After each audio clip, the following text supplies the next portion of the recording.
محترم سامعین، السلام علیکم۔ یوں تو اللہ کی شان بیان کرنا کسی کے بس کی بات نہیں ہے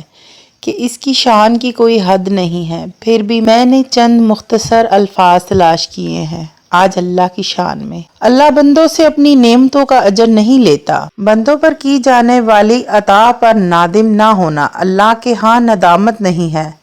اللہ کی ذات، اسماء و صفات لامحدود ہونا، بندوں کے عمل سے بڑھ کر اجر عطا کرنا، اللہ کی سزائیں عدالت کے مطابق ہے، بندوں کی بخشش میں فضل سے کام لینا، بندوں پر احسان جتلائے بغیر عطا کرنا،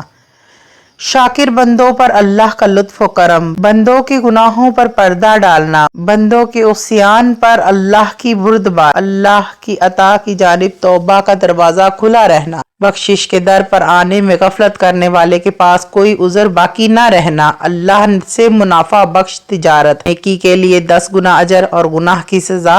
اسی کے برابر، انسان کا رشد اور کمال اس کے اختیار میں، اللہ کی تدبیر کا انسانی فطرت سے ہم آہنگ ہونا، دعا کی شکل میں دی گئی ایک قسم کی عبادت، ایک بندوں کا اللہ کی نعمتوں پر شکر بجا لانا، سب سے اچھے دین کی طرف ہدایت دینے پر اللہ کا شکر، اللہ کی طرف دعوت کا بہترین ذریعہ قرآن، یوں تو ہر سانس سے بھی اگر اللہ کا شکر ادا کیا جائے تو کم ہے۔ اللہ ہم کو اپنا شکر گزار بنائے، آمین۔